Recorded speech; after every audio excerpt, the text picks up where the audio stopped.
City న్యూస్కు స్వాగతం. ఆడుదాం ఆంధ్ర పోటీలలో కృష్ణా జిల్లా ఖోఖో మహిళా జట్టుకు రాష్ట్ర స్థాయిలో 2వ స్థానం లభించడం ముదావహమని జిల్లా కలెక్టర్ పి రాజాబాబు అన్నారు. ఆడుదాం ఆంధ్ర పోటీలలో కృష్ణా జిల్లా ఖోఖో మహిళా జట్టుకు రాష్ట్ర స్థాయిలో 2వ స్థానం లభించడం ముదావహమని జిల్లా కలెక్టర్ పి రాజాబాబు అన్నారు. ఆడుదాం ఆంధ్ర రాష్ట్ర స్థాయిలో ఖోఖో మహిళా విభాగంలో ద్వితీయ స్థానం పొందిన జట్టును జిల్లా కలెక్టర్ పి రాజాబాబు అభినందించారు. ఈ నెల 9వ తేదీ నుండి 13వ తేదీ వరకు విశాఖలో ఆంధ్ర విశ్వవిద్యాలయం మైదానంలో జరిగిన ఆడుదాం ఆంధ్ర రాష్ట్ర స్థాయి పోటీల్లో కృష్ణా జిల్లా గుడివాడ నెహ్రూ చౌక్ 3వ సచివాలయ పరిధిలోని మహిళా విభాగం ఖోఖో జట్టు ద్వితీయ స్థానం సాధించి 3 లక్షల నగదు బహుమతితో పాటు కప్పు, మెడల్స్, సర్టిఫికెట్ పొందారు. జిల్లా క్రీడా ప్రాధికార సంస్థ చీఫ్ కోచ్ ఝాన్సీ లక్ష్మి ఈ జట్టుతో జిల్లా కలెక్టర్ను కలిశారు. జిల్లా కలెక్టర్ పి రాజాబాబు జట్టులో మహిళలను ప్రతి ఒక్కరిని అభినందించి భవిష్యత్తులో కూడా ఇదే క్రీడా స్ఫూర్తి కొనసాగించి కృష్ణా జిల్లాకు మరిన్ని పతకాలు సాధించాలని అభినందించారు. ఈ జట్టుకు తర్ఫీదిచ్చిన కోచ్లు మడక ప్రసాద్, కె అనురాధ, ఎన్ సుధీర్ కార్యక్రమంలో పాల్గొన్నారు. ప్రముఖ రియల్ ఎస్టేట్ అధినేత మాదివాడ వెంకటకృష్ణ వేకనూరులో పలువురు దైవ సేవకులకు నూతన వస్త్రాలు పంపిణీ చేశారు. ప్రముఖ రియల్ ఎస్టేట్ అధినేత మాదివాడ వెంకటకృష్ణ వేకనూరులో పలువురు దైవ సేవకులకు నూతన వస్త్రాలు పంపిణీ చేశారు. వేకనూరులో అవనిగడ్డ నియోజకవర్గ పాస్టర్ల సదస్సు నిర్వహించారు. ఈ కార్యక్రమానికి ముఖ్య అతిథిగా గన్నవరంకు చెందిన ప్రముఖ వర్తమానికులు శామ్యూల్ మోటుపల్లి పాల్గొని దేవుని వాక్యాన్ని అందించారు. ప్రతి ఏడాది ప్రముఖ రియల్ ఎస్టేట్ అధినేత మాదివాడ వెంకటకృష్ణ ఆధ్వర్యంలో వేకనూరులో ఈ కార్యక్రమాన్ని ఘనంగా నిర్వహిస్తున్నారు. ఈ కార్యక్రమానికి అవనిగడ్డ నియోజకవర్గం నలుమూలల నుంచి పెద్ద సంఖ్యలో దైవ సేవకులు పాల్గొన్నారు. అనంతరం దైవ సేవకులకు నూతన వస్త్రాలు అందజేశారు. ఈ కార్యక్రమంలో జనసేన పార్టీ నాయకులు పెదపూడి విజయకుమార్ తదితరులు పాల్గొన్నారు. ముఖ్య ఉద్దేశం అవనిగడ్డ నియోజకవర్గ స్థాయిలో సేవకుల సదస్సు నిర్వహించాం. ఈరోజు ఈ కార్యక్రమానికి ఇచ్చేసిన సేవకులందరికీ కూడా హృదయపూర్వక ధన్యవాదాలు. శాంతి అనే మార్గంలో నడిపించేటటువంటి దైవ సేవకులను సన్మానించాలనే ఉద్దేశంతో జనసేన పార్టీ తరఫున ఈ కార్యక్రమం నిర్వహించడం జరిగింది. గత కొన్ని సంవత్సరాలుగా క్రిస్మస్ సందర్భంగా చేసుకునేవారు.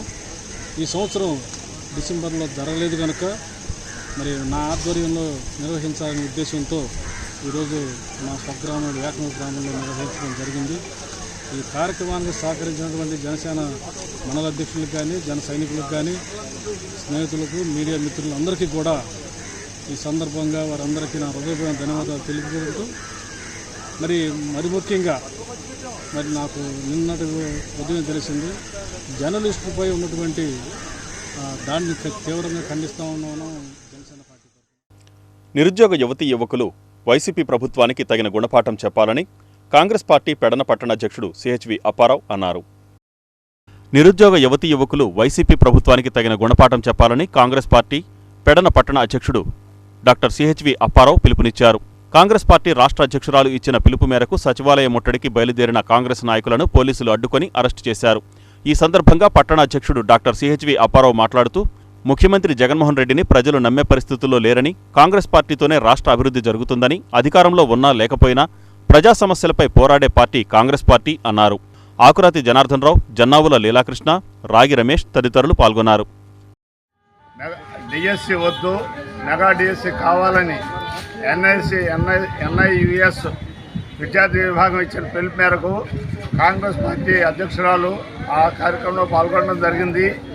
కాంగ్రెస్ నాయకులు, ఆంధ్రప్రదేశ్ నాయకులందరూ కూడా ఈ కార్యక్రమంలో పాల్గొనాలని, ప్రభుత్వం యొక్క నిజస్వరూపాన్ని పబ్లిక్కి తెలియజేయాలని, అలాగే ఎంతో కాలంగా వేచి ఉన్న నిరుద్యోగులకు మెగా డిఎస్సి వేయాలని, డిఎస్సి వద్దని ఎలగపూడి సచివాలయాన్ని ముట్టడి చేయడాన్ని పిలుపునిచ్చారు. ఈ పిలుపులో భాగంగా ఆంధ్రప్రదేశ్ పెడన నియోజకవర్గానికి సంబంధించిన కాంగ్రెస్ నాయకులందరూ కూడా పాల్గొనాలని ప్రయత్నం చేశాం.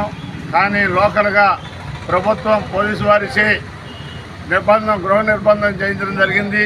రాత్రి నుంచి కూడా మమ్మల్ని బయటికి రానివ్వకుండా గృహ నిర్బంధం ఉంచడం జరిగింది.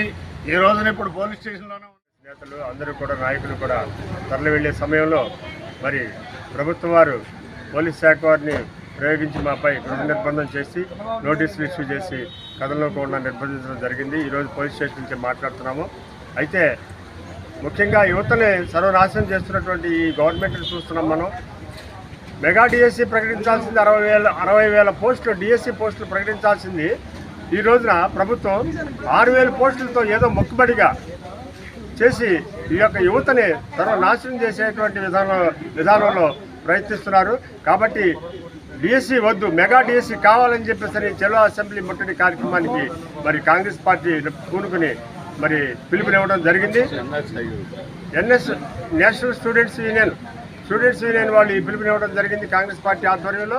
మరి అధికారంలో కృష్ణా విశ్వవిద్యాలయంలో ఎంసీఏ విద్యార్థుల ఫ్రెషర్స్ డే వేడుకలు ఘనంగా జరిగాయి. కృష్ణా విశ్వవిద్యాలయంలో కంప్యూటర్ సైన్స్ విద్యార్థుల ఫ్రెషర్స్ డే వేడుకలు కోలాహలంగా నిర్వహించారు.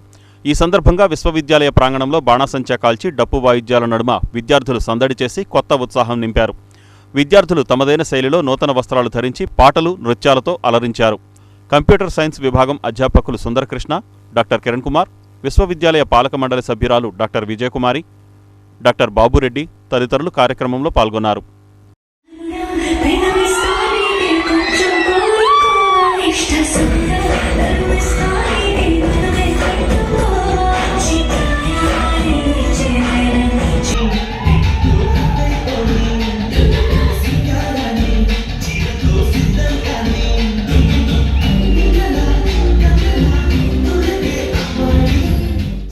₹1 కోటి నిధులతో మంగినపూడి బీచ్ అభివృద్ధి పనులు చేపడుతున్నట్లు జిల్లా కలెక్టర్ పి రాజాబాబు తెలిపారు. జిల్లా కేంద్రం మచిలీపట్నంనికి సమీపంలో గల మంగినపూడి బీచ్ను ఉత్తమ పర్యాటక కేంద్రంగా రూపుదిద్దుకునేందుకు ₹1 కోటి నిధులతో అభివృద్ధి పనులు చేపడుతున్నట్లు జిల్లా కలెక్టర్ పి రాజాబాబు తెలిపారు. మంగినపూడి బీచ్ అభివృద్ధిలో భాగంగా ఆయన joint collector Geethanjali Sharma, mayor Chitikina Venkateswaramma, YCP నియోజకవర్గ ఇన్ఛార్జి పేర్ని కిట్టులతో కలిసి మంగినపూడి బీచ్ ఒడ్డున కొబ్బరి చెట్లను నాటారు. ఈ సందర్భంగా కలెక్టర్ మాట్లాడుతూ బీచ్ను అభివృద్ధి చేయడం ద్వారా ప్రత్యక్షంగా, పరోక్షంగా ప్రజలకు ఉపాధి అవకాశాలు పెరుగుతాయని, తద్వారా ఆర్థిక అభివృద్ధికి దోహదపడుతుందన్నారు. ₹12 లక్షల వ్యయంతో చెన్నై నుంచి 300 కొబ్బరి చెట్లను తెచ్చి ఇక్కడ నాటే ప్రక్రియ కొనసాగుతుందని, ఫలితంగా రానున్న కాలంలో బీచ్ సందర్శకులకు ఆహ్లాదకరమైన వాతావరణం లభిస్తుందని ఆశాభావం వ్యక్తం చేశారు. అదేవిధంగా ₹40 లక్షల వ్యయంతో టాయిలెట్ల నిర్మాణం, ₹12 లక్షలతో 4 చోట్ల హైమస్ట్ లైట్ల ఏర్పాటు పనులకు ఆమోదం ఇచ్చినట్లు తెలిపారు. శాసనసభ్యులు పేర్ని వెంకటరామయ్య బీచ్ అభివృద్ధికి ఎంతో సహాయ సహకారాలు అందిస్తున్నారని కలెక్టర్ తెలిపారు.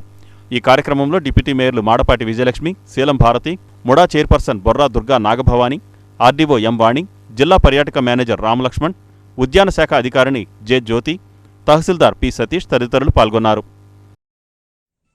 మనకి మంగినపూడి బీచ్లో కృష్ణా జిల్లాలో మనకి ఆంధ్రప్రదేశ్లో ఉన్న బీచెస్లో one of the best beaches the Manginapudi beach. అయితే ఈ బీచ్ డెవలప్మెంట్కి అంతగా జరగలేదు. దీనికి ఉన్న ప్రత్యేకత ఏంటంటే నీకు చాలా మట్టుకి షాలో వాటర్ ఉంటుంది. ఈవెన్ డీప్కి వెళ్ళినప్పటికీ కూడా షాలో డెప్త్ ఉంటుంది కాబట్టి సేఫెస్ట్ బీచ్ ఆల్సో. సో ఈ బీచ్ని మనం డెవలప్ చేయాలని చెప్పేసి అనుకున్నాము. దీనికి ముఖ్యంగా 3 కారణాలు ఉన్నాయి. ఒకటి ఏంటంటే ఇటు ఆంధ్రప్రదేశ్లో మధ్య ఆంధ్రప్రదేశ్ అంటే మనకి కృష్ణా, గుంటూరు, ఈ వెస్ట్ గోదావరి ఈ ప్రాంతానికి అంతటికీ కూడా ఇది అనువైన బీచ్. రెండోది ఏంటంటే తెలంగాణకి నియరెస్ట్ బీచ్. తర్వాత మూడోది ఏంటంటే ఎప్పుడైతే ఏదైనా ఒక ఆహ్లాదకరమైనటువంటి ప్లేస్ ఉంటే ఆటోమేటిక్గా మూమెంట్ అనేది జరుగుతూ ఉంటుంది. మూమెంట్ ఎప్పుడైతే జరిగిందో ఆటోమేటిక్గా ఎకానమీలో కూడా నీకు ఇంప్రూవ్ అవ్వడానికి అవకాశం ఉంటుంది. చాలామంది రావడం, దాని ద్వారా ట్రాన్స్పోర్టేషన్ ద్వారా పేమెంట్ జరగడం స్టేట్కి. అదేవిధంగా ఇక్కడ ప్రత్యక్ష ఎంప్లాయ్మెంట్ అండ్ పరోక్షంగా కూడా కొంతమంది ఎంప్లాయ్మెంట్. జగనన్న కాలనీలలో లబ్ధిదారులు త్వరితగతిన గృహాలు నిర్మించుకోవాలని వైసీపీ ఇన్ఛార్జి పేర్ని కిట్టు సూచించారు. జగనన్న కాలనీలలో లబ్ధిదారులు త్వరితగతిన గృహాలు నిర్మించుకోవాలని వైసీపీ నియోజకవర్గ ఇన్ఛార్జి పేర్ని కిట్టు సూచించారు. 23వ డివిజన్ పరిధిలో జగనన్న కాలనీలో గృహాల నిర్మాణానికి వైసీపీ నియోజకవర్గ ఇన్ఛార్జి పేర్ని కిట్టు, మేయర్ చిటికిన వెంకటేశ్వరమ్మలు భూమి పూజ చేశారు. ఈ సందర్భంగా వారు మాట్లాడుతూ దాదాపు ₹3 కోట్ల వ్యయంతో జగనన్న కాలనీ మెరకపు చేయడం జరిగిందని తెలిపారు. కాలనీకి విద్యుత్ సౌకర్యం కల్పించడంలో భాగంగా ఇప్పటికే విద్యుత్ స్తంభాలు ఏర్పాటు చేశామన్నారు. వీటితో పాటు రోడ్లు, తదితర మౌలిక వసతులు కల్పించడంతో పలువురు లబ్ధిదారులు గృహాల నిర్మాణానికి భూమి పూజలు నిర్వహించడం ముదావహమన్నారు. ఈ కార్యక్రమంలో డిప్యూటీ మేయర్ మాడపాటి విజయలక్ష్మి, మాజీ మేయర్ మోకా వెంకటేశ్వరమ్మ, మాజీ municipal chairman Silardada, urban bank మాజీ చైర్మన్ బొర్రా విఠల్, వైసీపీ నాయకుడు కొలుసు హరిబాబు తదితరులు పాల్గొన్నారు. ఈరోజు 23వ డివిజన్లో జగనన్న కాలనీ ఫిల్లింగ్ పూర్తి చేసుకుని ఈరోజు ప్రజలకు అందజేయడం జరిగింది. పట్టాలు ఇచ్చాం, ఫిల్లింగ్ అవడానికి కొద్దిగా లేట్ టైం పట్టింది. ఇప్పుడు మొత్తం పూర్తిగా నింపి ఈ కాలనీని ప్రజలకు అంకితం చేయడం జరిగింది. ఈ రోజు నుంచి ఎవరి కాళ్ళు ఇల్లు కట్టుకోవడం బిగిన్ చేయొచ్చు. అంటే చరిత్ర చూసుకుంటూ వస్తే ఎప్పుడు పథకాలు ఇచ్చినా, ఎప్పుడు పట్టాలు ఇచ్చినా కూడా వీళ్ళని ఎక్కడో ఊరి చివరో ఎక్కడో ఇస్తామని అడగడమే జరిగింది తప్పితే ఎప్పుడు చరిత్రలో ఎప్పుడు ఇక్కడ వాళ్ళకి ఎక్కడే ఇచ్చిన పట్టాలు ఇచ్చిన దాఖలాలు లేవు.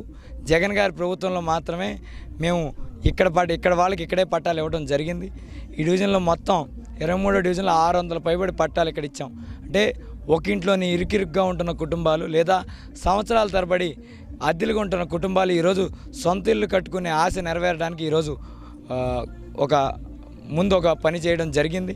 ఖచ్చితంగా జగన్మోహన్ రెడ్డి గారి హయాంలో పేదలకి సంక్షేమం అందిస్తాం, మంచి చదువు అందిస్తాం, మంచి వైద్యం అందిస్తామే కాకుండా చివరికి ఒక పక్షికి కూడా గూడు ఉంటుంది కాబట్టి ఇటువంటి మనుషులకు కూడా సొంత గూడు ఉండాలనే మంచి ఆలోచనతో ఈ జగనన్న కాలనీ ఏర్పాటు చేయడం నిజంగా సొంత ఇంట్లో కడదాకా ఎప్పుడో ఒకసారైనా సొంత ఇంట్లో చనిపోవాలనే కోరిక ఉన్న ప్రతి పేదవాడికి ఈరోజు కోరిక నిజం చేస్తూ ఈ పట్టాలు ఇవ్వడం చాలా సంతోషంగా ఉంది. వీళ్ళందరి తరపున, ఇక్కడున్న ప్రజలందరి తరపున జగన్మోహన్ రెడ్డి గారికి ధన్యవాదాలు తెలియజేసుకుంటున్నాను. వంతంగా మరి మా పల్ల ప్రాంతాల్లో కూడా మట్టి ఫిల్లింగ్ చేసి మరి అలాగే కరెంటు స్తంభాలు అవి వేసి అన్ని సౌకర్యాలతో ప్రజలు ఇల్లు కట్టుకోవడానికి మంచిగా ఏర్పాటు చేసి ఇవ్వటం జగన్మోహన్ రెడ్డి గారి ప్రభుత్వంలో. మరి ఇన్ని ప్రభుత్వాలు వచ్చినా కూడా ఎప్పుడూ ఇలాంటి పరిస్థితి ఎప్పుడూ చూడలేదు. ఎక్కడో చాట ఇవ్వటం, వాళ్ళని వదిలేయటమే, పట్టాలు కూడా సరిగ్గా ఇచ్చేవాళ్ళు కాదు. అలా కాకుండా ఇప్పుడు జగనన్న ప్రభుత్వంలో అన్నీ ప్రతి మనిషికి ప్రతి ఒక్కళ్ళకి ఇల్లు అనేది ఎంతో అవసరం అని చెప్పి మరి లేచినా లేకపోయినా ఇల్లు అన్నది ఉంటే దానిలో మరి సొంత ఇంట్లో ఉండటానికి అవకాశం ఉంటుంది. అదే అద్దె ఇళ్ళు అయితే మనకు బాగోపోయినా వాళ్ళకి ఇష్టం లేకపోయినా వాళ్ళు ఖాళీ చేయమన్నప్పుడు ఎక్కడికి వెళ్ళాలో తెలియని పరిస్థితుల్లో ప్రజలు చాలా ఇబ్బందులు. ఇప్పటి వరకు అన్ని సౌకర్యాలు, విద్య, వైద్యం, ఆరోగ్యం అన్నిటితో పాటు మరి వాళ్ళకి సొంత ఇంటిని కూడా ఏర్పాటు చేసిన సీఎం జగన్మోహన్ రెడ్డి గారికి, అలాగే ఇంత అభివృద్ధి మన మచిలీపట్నానికి ఇంత అభివృద్ధి తీసుకొచ్చిన పేర్ని వెంకటరామయ్య నాని గారికి మరి ప్రజలందరూ ఎప్పుడు కూడా రుణపడి ఉంటారు. ఆ విషయంలో అయితే మేమందరం కూడా ఖచ్చితంగా చెప్పగలం. ఇలాంటి ప్రభుత్వంలో ఇలాంటి నాయకులు ఈ పట్టాలు రావడానికి ఎంతో కష్టం. ఎందుకంటే అందరికీ కలిపి కరగ్రహారంలో ఇస్తా అన్నారు. అప్పుడు అక్కడ పొలం అయితే కొనవచ్చు, తక్కువలో ఉంది, ఇక్కడైతే ఎక్కువ రేటుగా ఉందిగా అని చెప్పి బాబాయ్ అక్కడ కొందాం కదా అని చెప్పి నాన్నగారు అడగటం జరిగినప్పుడు లేదు నాన్న, నా వాళ్ళు అంత దూరం రాలేరు, వాళ్ళందరికీ ఇక్కడే ఇవ్వాలని చెప్పి అడగటంతో ఇక్కడ ఎకరం 50 లక్షలు కొని సుమారు 18 ఎకరాల 70 సెంట్లు స్థలాన్ని కొని దీన్ని 5 అడుగుల లోతు మట్టితో ఫిల్లింగ్ చేసి అంటే 3 కోట్ల రూపాయలతోటి సుమారు మట్టిని తీసుకొచ్చి ఇక్కడ ఫిల్లింగ్ చేయటం కానివ్వండి, అలాగే కరెంటు స్తంభాలు కూడా వేసి ప్రజలకు అందుబాటులో తీసుకొచ్చారు. మీరు గమనిస్తే ఇదివరకు ఎన్నో ప్రభుత్వాలు వచ్చినాయి, కుల ప్రభుత్వాలు కూడా వచ్చినాయి, కులాలని అడ్డం పెట్టుకుని రాజకీయాలు చేసే ప్రభుత్వాలు కూడా వచ్చినాయి. కానీ మా ఊరిలో ఎవరికన్నా సరే కులంలో ఉన్నటువంటి ఒక్కరికన్నా సరే పట్టాలు ఎవరన్నా ఇచ్చిన ఘనత ఎప్పుడూ లేదు. అంటే సుమారు రాజశేఖర రెడ్డి గారి ప్రభుత్వంలో 400 పట్టాలు నానిగారి హయాంలో భాస్కరరావు గారి చేతుల మీదుగా 100 కోట్లు ఇవ్వడం జరిగింది. అలాగే ఈరోజు 600 పట్టాలు ఇక్కడ ఇవ్వడం జరిగింది. ప్రతి ఒక్కరు అంటే భాస్కరరావు గారు ఉన్నా లేకపోయినా సరే వారి కుటుంబం లాగానే ప్రతి ఒక్కరూ నన్ను గుండెల్లో పెట్టుకుని చూస్తున్నారు.